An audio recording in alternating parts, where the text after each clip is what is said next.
Maanta waxaan tusinayaa sida loogu bixiyo calaamadda hadda qof isticmaasho editing oo like kuwa app-yaashan oo kuwa edit lagu sameeyo hadda KeyMaster aan tusinaa because KeyMaster unbaa isticmaala gaas bas hadda qof isticmaalana KeyMaster waxaa rabaa in aad ka faa'iidaystid because kan calaamadda made with KeyMaster calaamadda inaa waxaa rabnaa ka bixino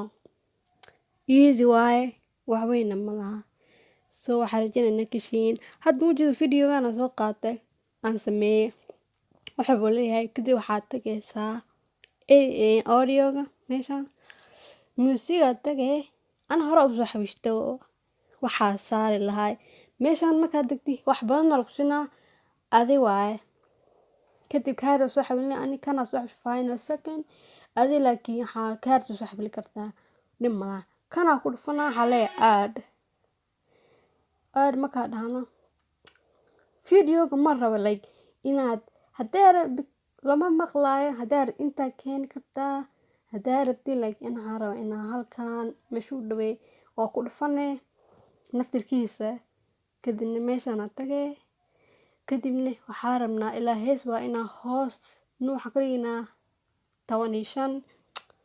kan lama maqlayo kadibna hadda waxaa rabaa inaan play dhaho soo aragtiin no kan maxaa play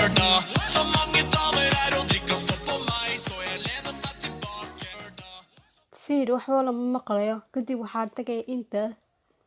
meesha sheerka markaan tagno waxaa rabaa line-ka u dambeeyo inuu labada ku jirto waxaa rabaa 12 iyo 3 6 eber yes halaas inuu ku jiraan haddaa kan waxaa rabaa hay mar waxaa noqonay lowga meesha u dambeeyo kan aan export leenahay agree inta ku dhufanay marka waa sameynay laakiin hadda waxaa rabnaa inaan ka bixino wata marka calaamadda dhilay so YouTube ku dhufanay hadaa video tahay YouTube ku dhufanay soo jeedin markaan kana marka naga bixina calaamadda agree leedahay remove watermark soo jeedin buu ka baxay haddana waan tusinaa mar kale soo egyahay ugu dambeystii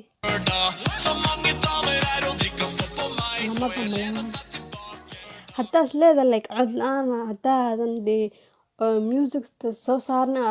aadna codka ka dhimin eber ka dhigin dee hadhoodii makaa bixina anaa baraabay so marka waxaa leenaynaa waxaan leeyahay inaa ka heshiin videoga haddaa ka hesheen hoos ugu soo qora insha Allah